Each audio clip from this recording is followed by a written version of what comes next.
Hello दोस्तों, नमस्कार। GS with प्रेम के यूट्यूब चैनल में आप सभी का स्वागत है। तो रैपिड फायर के माध्यम से हम भारतीय आधुनिक इतिहास की एक नई क्लास में आप लोगों के बीच में फिर से मैं हाजिर हूं। तो आप लोग फटाफट हमारे चैनल से जुड़ जाइए। अगर चैनल पर नए हैं तो हमारे चैनल को सब्सक्राइब कर लें ताकि वीडियो आप लोगों को हमेशा मिलती रहे। तो चलिए देर न करते हुए शुरुआत करेंगे क्लास को आज के फिर से ऑनलाइनर के माध्यम से। तो हम सबसे पहले देखेंगे कि भारतीय प्रथम अंतरिम सरकार के गठन की घोषणा कब की गई थी। तो 24 अगस्त 1946 को की गई। स्वतंत्र भारत के संविधान की रचना हेतु संविधान सभा का विचार सर्वप्रथम प्रस्तुत किसने किया था। तो कांग्रेस पार्टी ने 1936 में प्रस्तुत किया था। इसे आप लोग याद रखेंगे। अगला हम लोग देखेंगे कैबिनेट मिशन। अगला हम लोग देखेंगे कि कैबिनेट मिशन के भारत आगमन के समय भारतीय राष्ट्रीय कांग्रेस का अध्यक्ष कौन था। तो मौलाना अबुल कलाम आज़ाद जी थे। भारतीय संविधान के पांडुलिखन समिति के अध्यक्ष कौन थे। तो डॉक्टर भीमराव अम्बेडकर जी थे। सांप्रदायिक वन समस्याओं के न्यायसंगत समाधान का एकमात्र तरीका संविधान की सभा ही है। घोषणा 1939 में किसने की थी। महात्मा गांधी जी ने की थी। यहाँ पर कुछ सम्मिलित करना है। तो वेबल योजना जो 1945 में आई, कैबिनेट मिशन 1946 में आया, माउंट बेटन 1947 में, बॉम्बे मिशन 1944 में। जिसे आप लोग याद रखेंगे। अब हम माउंट बेटन योजना और भारत विभाजन की स्वतंत्रता पर कुछ डिस्कस करेंगे। वहाँ पर कुछ सवाल हम के बारे में देखेंगे। तो कौन महिला स्वतंत्रता सेनानी भारत छोड़ो आंदोलन से संबंधित नहीं थी। तो इसमें शांति घोष जो है इससे संबंधित नहीं है। भारतीय स्वाधीनता विधेयक को राजकीय स्वीकृति प्राप्त कब हुई। तो 18 जुलाई 1947 को। मेरा अंतिम उद्देश्य प्रत्येक व्यक्ति को आंख से आंसू पोंछना होगा। यह कथन किसने कहा था। तो जवाहरलाल नेहरू ने कहा था। अगस्त 1947 में स्वतंत्रता दिवस के समारोह में नेता सम्मिलित नहीं था। तो वह कौन था। महात्मा गांधी जी थे। इसे आप लोग याद रखेंगे। भारत स्वतंत्र हुआ उस समय कांग्रेस के अध्यक्ष कौन थे। तो जेबी कृपलानी जी थे। इसे आप लोग याद रखेंगे। तो भारत स्वतंत्र हुआ उस समय कांग्रेस के अध्यक्ष कौन थे। तो जेबी कृपलानी थे। भारत विभाजन के संदर्भ में 1947 में नियुक्त सीमा आयोग की अध्यक्षता किसने की थी। तो रेडक्लिफ ने की थी। नई दिल्ली में 1947 में आयोजित अखिल भारतीय कांग्रेस समिति की बैठक में विभाजन प्रस्ताव का समर्थन किसने किया था। तो अबुल कलाम आज़ाद जी ने किया था। भारतीय स्वतंत्रता विधेयक को राजकीय स्वीकृति कब प्राप्त हुई। तो 18 जुलाई 1947 को प्राप्त हुई। इसे आप लोग याद रखेंगे कि भारतीय स्वतंत्रता विधेयक को राजकीय स्वीकृति कब प्राप्त हुई। 18 जुलाई 1947 को। इसे आप लोग याद रखेंगे। माउंट बेटन के योजना आधार बनी थी देश के विभाजन की। इसे आप लोग याद रखेंगे। अखिल भारतीय कांग्रेस की 14 जून 1947 को संपन्न हुई बैठक में भारत विभाजन में विपक्ष के मतदान किसने किया था। तो अब्दुल गफ्फार खान ने किया था। यह भारत विभाजन के पक्ष में नहीं थे। इसे आप लोग याद रखेंगे। पहले अवसर पर भारत के प्रधानमंत्री की नियुक्ति की थी गवर्नर जनरल ने। जी हाँ, पहले अवसर पर भारत के प्रधानमंत्री की नियुक्ति किसने की थी। तो गवर्नर जनरल ने की थी। भारतीयों को 1947 में सार्वभौम सत्ता सौंपने की नाम से जानी गई। तो इसे माउंट बेटन योजना के नाम से जाना गया। ब्रिटिश सरकार भारत के विभाजन के लिए उत्तरदायी नहीं है। उपयुक्त कथन किसका श्रेय दिया जाता है। तो लॉर्ड एटली को दिया जाता है। वह योजना जो भारतीय स्वतंत्रता का आधार बनी माउंट बेटन योजना थी। इसे आप लोग याद रखेंगे। महात्मा गांधी उस समय कहाँ थे जब एटली ने हाउस ऑफ कॉमन्स में दिल्ली की हाउस ऑफ कॉमन्स से सत्ता के हस्तांतरण की घोषणा की। तो नई दिल्ली में। आप लोग याद रखेंगे। नई दिल्ली में थे उस समय महात्मा गांधी। भारत के विभाजन के समय ब्रिटिश भारत का प्रांत इसमें संयुक्त स्वतंत्र अस्तित्व की योजना प्रस्तावित की गई। तो पंजाब प्रांत में। तो इसे आप लोग याद रखेंगे। अब भारत के संवैधानिक विकास से कुछ सवाल हम देखेंगे यहाँ पर। तो ब्रिटिश इंडिया के अधिनियम ने सामूहिक कार्यचलन के स्थान पर विभाग और विभागीय पद्धति द्वारा वायसराय की कार्यकारी परिषद पर उनके प्राधिकार को और अधिक बल प्रदान किया। भारतीय परिषद अधिनियम 1861 के तहत 120 सदस्यों वाले चैम्बर ऑफ प्रिंसेस की व्यवस्था की गई थी 1919 के अधिनियम में। इसे आप लोग याद रखेंगे। सर्वेंट ऑफ इंडिया सोसाइटी की स्थापना 1905 में पुणे महाराष्ट्र के द्वारा की गई गोपाल कृष्ण गोखले के द्वारा। जिसे अभी आप लोग याद रखेंगे। बोर्ड ऑफ कंट्रोल की स्थापना किस अधिनियम के तहत की गई। क्विट इंडिया एक्ट 1784 के द्वारा। बोर्ड ऑफ कंट्रोल की स्थापना किस अधिनियम के तहत की गई। तो क्विट इंडिया एक्ट 1784 के द्वारा। इसे आप लोग याद रखेंगे। अगला देखेंगे वह अधिनियम जिसके द्वारा ईस्ट इंडिया कंपनी के व्यापारिक अधिकारों की समाप्ति की गई। तो 1873 का चार्टर एक्ट। इसे आप लोग याद रखेंगे। वह अधिनियम जिसमें भारतवासियों को अपने देश के प्रशासन में कुछ हिस्सा लेना संभव बनाया था। तो चार्टर एक्ट 1853 में। तो यह अधिनियम था जिसमें अपने देश के प्रशासन के लिए कुछ हिस्सा लेना संभव बनाया था 1833 के चार्टर अधिनियम में। पहली बार भारत में क्रियाशील विधान परिषद का सृजन किया गया था। कानून कौन सा था। तो चार्टर एक्ट 1853 था। इसे आप लोग याद रखेंगे। भारत में अप्रत्यक्ष निर्वाचन की आरंभ कब से की गई। तो 1892 से की गई। लोक सेवाओं की परीक्षा इंग्लैंड और भारत में एक साथ कराने की संतुष्टि किसने दी थी। तो मॉन्टेगू ट्रांसपोर्ट रिपोर्ट के द्वारा दी गई थी। और प्रत्यक्ष निर्वाचन की प्रथा कब से प्रारंभ हुई। 1892 से। भारत में पहली बार लोक सेवा आयोग की स्थापना किस गवर्नमेंट अधिनियम से हुई थी। तो गवर्नमेंट ऑफ इंडिया एक्ट 1919 के तहत। वर्ष 1909 में इंडियन काउंसिल एक्ट में व्यवस्था की गई थी सांप्रदायिक प्रतिनिधित्व की। द्वैध शासन प्रणाली में कार्यान्वित रही थी 1921 से 1937 तक। तो द्वैध शासन कब से कब तक लागू था। 1921 से 1937 तक। इसे आप लोग याद रखेंगे। 1935 के अधिनियम के बारे में कहा गया कि एक कार जिसमें ब्रेक तो है पर इंजन ने किसने कहा था। तो जवाहरलाल नेहरू जी ने कहा था। इसे आप लोग याद रखेंगे। भारत सरकार अधिनियम 1935 को गुलामी का अधिकार पत्र किसने कहा था? तो जवाहरलाल नेहरू ने कहा था। राष्ट्रीय आंदोलन की अवधि में जिस घटना को मतभेद के बीच बोया तथा देश का विभाजन कराया। विधानसभाओं में मुसलमानों के लिए पृथक निर्वाचन क्षेत्रों और स्थानों का आरक्षण। भारत में अंग्रेजी शिक्षा कब प्रारंभ हुई? तो लॉर्ड विलियम बेंटिक के द्वारा प्रारंभ किया गया। और चार्टर अधिनियम 1813 में भारत के लिए महत्वपूर्ण समझे जाने का एक प्रावधान इसलिए है क्योंकि इसके द्वारा भारतीयों की शिक्षा के लिए वित्तीय प्रावधान किया गया था। इसमें 1 लाख रुपये की व्यवस्था की गई थी, इसे आप लोग याद रखेंगे। भारत सरकार का एक्ट जिसमें मुसलमानों के लिए पृथक मतदान की स्वीकृति दी गई थी, तो यह 1909, जी हाँ 1909 का मार्ले मिंटो सुधार था। इसे आप लोग याद रखेंगे। यहाँ पर मिस्टेक हो गया है, ये 1909 होगा यहाँ पे। 1909 का मार्ले मिंटो सुधार अधिनियम, यहाँ पर मुसलमानों को पृथक निर्वाचन की स्वीकृति दी गई थी। 1919 में आपका मॉन्टेगो चेम्सफोर्ड अधिनियम आया था, जिसके तहत अखिल भारतीय सेवा की स्थापना की गई थी। पहली बार लोक सेवा आयोग की स्थापना की गई थी। अगला अब यहाँ पर कुछ सूची है, व्यक्ति हैं उनसे संबंधित संगठन, उनसे मिलान करना है। तो सरदार अजीत सिंह की बात करेंगे तो भारत माता सोसाइटी से संबंधित हैं। भगत सिंह की बात करेंगे तो नौजवान भारत सभा से संबंधित हैं। चंद्रशेखर आज़ाद की बात करेंगे तो Hindustan socialist Republic association party से संबंधित हैं। और विनय दामोदर सावरकर की बात करेंगे तो अपना भारत समाज से संबंधित हैं, जो कि 1904 में उन्होंने किया था। तो इसे आप लोग याद रखेंगे। अगला देखेंगे यहाँ पर हम कुछ और संगठन है, उनसे स्थापना वर्ष की बात करेंगे तो society for translating European sciences की बात करेंगे तो 1825 में। Indian association for the cultivation of science 1876 में। अलीगढ़ साइंटिफिक सोसाइटी जो है 1864 में। बिहार साइंटिफिक सोसाइटी जो है 1872 में स्थापित किया गया, तो इसे आप लोग याद रखेंगे।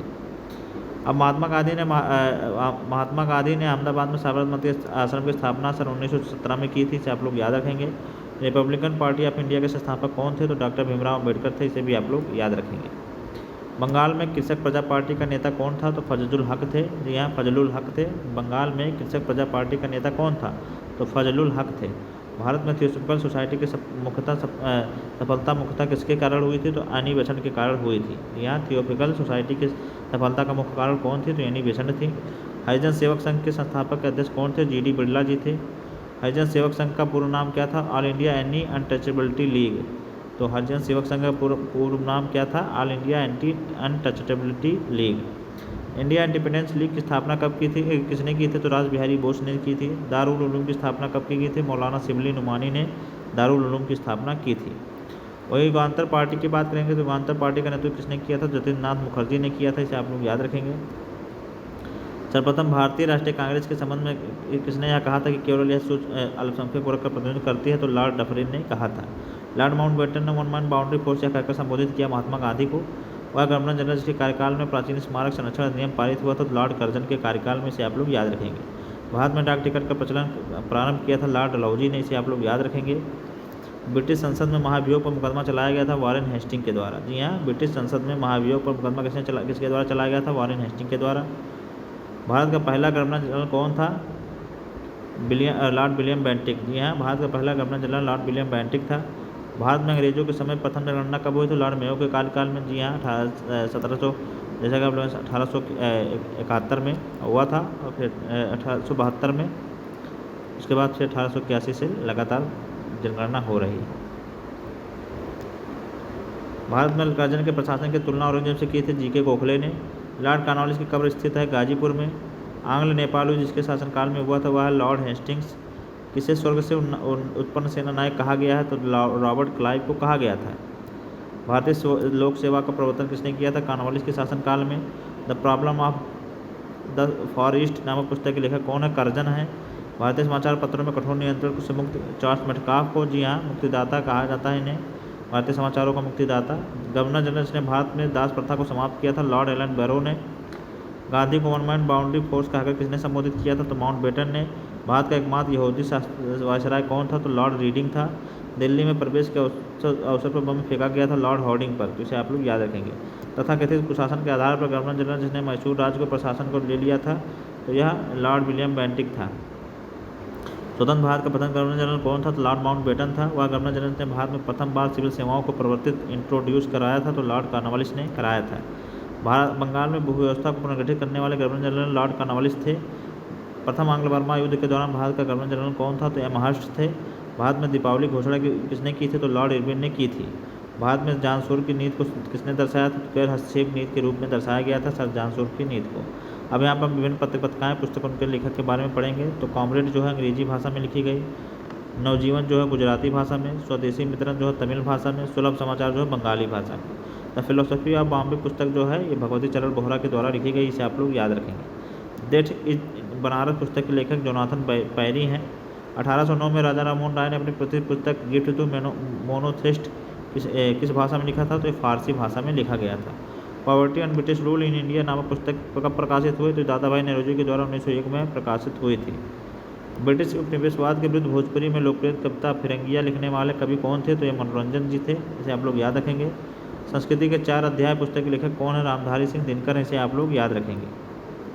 अब यहाँ पर समाचार पत्र पत्रिका और प्रकाशन का स्थान है। स्वदेश की जो है यह गोरखपुर से प्रकाशित हुआ था। भारत बंधु जो है हाथरस से, सत्यवादी जो है आगरा से, शक्ति जो है अल्मोड़ा से, इसे आप लोग याद रखेंगे। कुछ और समाचार पत्र हैं, उनके प्रांत हैं, तो अमृत बाजार पत्रिका जो है बंगाल प्रांत से, वॉइस ऑफ इंडिया जो है मुंबई से, ट्रिब्यून जो है मुंबई से, पंजाब से, हिंदू जो है मद्रास से संबंधित है, तो इसे आप लोग याद रखेंगे। कुछ और समाचार पत्र उनसे संबंधित भाषाओं से संबंधित है। दर्पण जो है मराठी भाषा में, संवाद प्रभाकर जो है बंगाली भाषा में, मुंबई समाचार जो है गुजराती भाषा में, स्वदेश मित्रन जो है तमिल भाषा से संबंधित है, इसे आप लोग याद रखेंगे। न्यू लैम्प्स फॉर ओल्ड शीर्षक से लेखकों की एक श्रृंखला प्रकाशित की, जिसमें नरमपंथी राजनीति की आलोचना प्रस्तुत की गई थी अरविंदो घोष के द्वारा। वंदे मातरम क्रांतिकारी पत्र के संपादक थे मैडम भीकाजी कामा, इसे आप लोग याद रखेंगे। इंडियन वॉर ऑफ इंडिपेंडेंस 1857 के लेखक कौन थे, बी डी सावरकर जी थे, इसे आप लोग याद रखेंगे।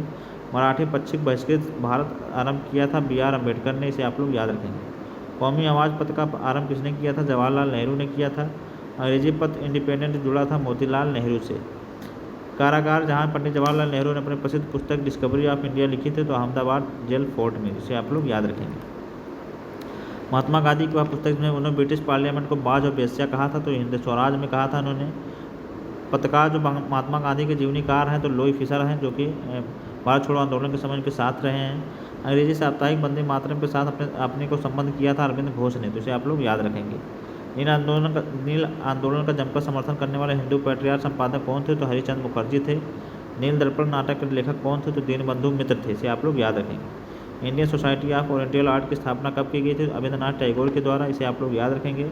प्रख्यात समाज सुधारक जिन्हें ज्ञान योग, कर्मयोग और राजयोग नामक पुस्तकें लिखी थी, तो स्वामी विवेकानंद जी के द्वारा लिखी गई थी। क्रांतिकारी काल की वह लोकप्रिय पत्रिका जो अनेक कारणों से कांग्रेस की आलोचना करती थी, तो यह काल थी, इसे आप लोग याद रखेंगे। भारतीयों द्वारा अंग्रेजी भाषा में प्रकाशित समाचार पत्र कौन था, तो हिंदू पैट्रियट था। Journey through kingdom of the Awadh in the year 1849-50 report किसके द्वारा लिखी गई थी, W.H. स्लीमैन के द्वारा, इसे आप लोग याद रखेंगे। The man who divided India पुस्तक के लेखक कौन थे, रफीक जकारिया थे। द इंडियन स्ट्रगल नामक प्रसिद्ध पुस्तक किसने लिखी थी, तो सुभाष चंद्र बोस ने लिखी थी। स्वदेश वाहिनी के संपादक कौन थे, डॉक्टर रामाकृष्ण पिल्लई थे, इसे आप लोग याद रखेंगे। आर्यों के आदि देश के बारे में किसने लिखा था, तो बाल गंगाधर तिलक ने लिखा था। बापू माई मदर शीर्षक स्मरण किसने लिखा, तो मनोबहन गांधी जी ने लिखा था। मैं नियुसरवादी क्यों हूँ शीर्षक पुस्तक किसने लिखी, तो भगत सिंह के द्वारा लिखी गई थी। इंडियन स्ट्रगल फॉर इंडिपेंडेंस पुस्तक के लेखक बिपिन चंद्र जी थे, इसे आप लोग याद रखेंगे। Mountain and the partition of India पुस्तक के लेखक कौन थे, the Collins and Dominik Lapierre जी थे। बंदी जीवन पुस्तक के लेखक कौन है, सचिन नाथ सान्याल जी हैं, इसे आप लोग याद रखेंगे। मदर इंडिया पुस्तक लिखी थी कैथरीन मेयो ने। प्रसिद्ध गीत सारे जहाँ से अच्छा हिंदुस्तान हमारा रचना सर मोहम्मद इकबाल के द्वारा लिखा गया। स्प्रिंगलिंग टाइगर पुस्तक किसकी जीवनी है, तो सुभाष चंद्र बोस की जीवनी है, इसे आप लोग याद रखेंगे। कॉमनवेल्थ पत्र किससे जुड़ा है, एनी बेसेंट से जुड़ा हुआ है। Indian national movement the long term dynamic के लेखक कौन है, बिपिन चंद्र जी हैं। वर्ष 1920 में लाहौर से लाजपत राय उर्दू समाचार पत्र का प्रारंभ किया था वंदे मातरम। अपने साहित्यिक कृतियों द्वारा स्वतंत्रता संग्राम में संयोग युद्ध राष्ट्र कवि का सम्मान प्रदान किया गया था मैथिली शरण गुप्त के द्वारा। एक साप्ताहिक के रूप में यंग इंडिया का शुभारंभ किसने किया था, स्वराज पार्टी ने किया था। गांधी बनाम लेनिन नामक पुस्तक किसके के द्वारा लिखी गई, तो एस ए डोंगे के द्वारा। क्रांतिकारी ने ए इंट्रोडक्शन टू ड्रीमलैंड के लेख लिखा था भगवती चरण बोहरा के द्वारा। महात्मा गांधी के जीवनीकार B.R. नंदा और लुई फिशर हैं, इसे आप लोग याद रखेंगे। ब्रिटिश शासन के विरुद्ध संघर्ष के दौर में प्रारंभिक दौर में समाचार पत्र इंडियन मिरर के संपादक कौन थे, तो A.N. सेन थे। अंधेरी नगरी चौपट राजा के लेखक भारतेंद्र हरिश्चंद्र। आंदोलन जिसमें वंदे मातरम भारतीय राष्ट्रीय आंदोलन का शीर्षक गीत बना था, तो स्वदेशी आंदोलन था, इसे आप लोग याद रखेंगे। अभी आपको समाचार पत्र हैं उनके बारे में देखेंगे और उनसे कुछ संबंधित संपादक हैं उनके बारे में भी यहाँ देखेंगे। तो सबसे पहले देखते हैं यहाँ पर हिंदू जो है इसके संपादक बी राघवाचारी, केसरी के BG तिलक थे, बाल गंगाधर तिलक, सुधारक के GK गोखले थे, Gopal ji Gokhale, voice of India के दादा भाई नौरोजी थे, तो इसे आप लोग याद रखेंगे। अगला देखेंगे इंडिया डिवाइडेड नामक पुस्तक के लेखक कौन थे? डॉक्टर राजेंद्र प्रसाद थे। कुछ और लेखक हैं उनके उससे संबंधित पुस्तक हैं। राजेंद्र प्रसाद जो है इंडिया डिवाइडेड लिखा इन्होंने। दिलीप मुखर्जी जो है टेररिस्ट लिखा। एशियन बनर्जी ने नेशन इज मेकिंग लिखा। महात्मा गांधी ने माई एक्सपेरिमेंट द ट्रूथ जो है इनकी पुस्तक रही है। कुछ और समाचार पत्र उनके संपादक हैं। समाचार दर्पण जो है मार्समैन के द्वारा, मिरातुल अखबार राजा राम मोहन राय के द्वारा, केसरी जो है बाल गंगाधर तिलक के द्वारा, यंग इंडिया जो है महात्मा गांधी जी के द्वारा लिखा गया है। अगला देखेंगे कुछ और पुस्तक हैं। B D Savarkar the Indian war of independence जो है बी डी सावरकर के द्वारा। आर.सी. मजूमदार जो है the sipahi mutiny and revolt of the 1857 जो है आर.सी. मजूमदार के द्वारा। और एस.बी. चौधरी के द्वारा civil rebellion in the Indian mutinies 1857-59 जो है एस.पी. चौधरी के द्वारा लिखा गया है। अशोक मेहता के द्वारा द ग्रेट रिबेलियन लिखा गया। तो यहाँ हमने देख लिया कि एस.बी.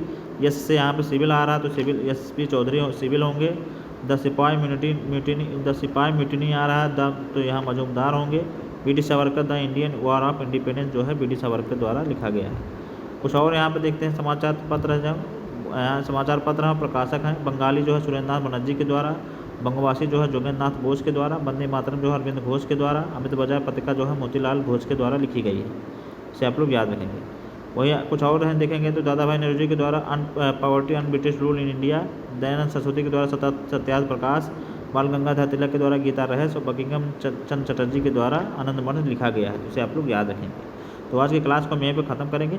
बाकी अगले क्लास में कुछ एक क्लास और इसकी लेंगे हम यहाँ पर आधुनिक इतिहास, क्योंकि बाद आधुनिक इतिहास के जितने वन लाइनर लगभग 500 प्लस 1000 लगभग वन लाइनर को हमने यहाँ डिस्कस कर लिया। आप हमारे प्लेलिस्ट में जाकर देख सकते हैं। और फिर इसके बाद हम कुछ नए सब्जेक्ट शुरुआत करेंगे। कल एक वीडियो के साथ इसको हम ख़त्म करेंगे। तो आप लोगों को वीडियो कैसी लग रही है आप लोग हमें कमेंट बॉक्स में जरूर बताइए। ये सारे PYQ क्वेश्चन हैं जो आयोग के द्वारा पूछे गए हैं। तो आप लोग इससे मजबूत करके आप अपनी तैयारी को मजबूत कर सकते हैं। इससे रिलेटेड चीज़ों को पढ़कर आप अपनी तैयारी को मजबूत कर सकते हैं। तो चलिए फिर मिलेंगे नई वीडियो में। तब तक पढ़ते रहिए, स्वस्थ रहिए। नमस्कार, जय हिंद।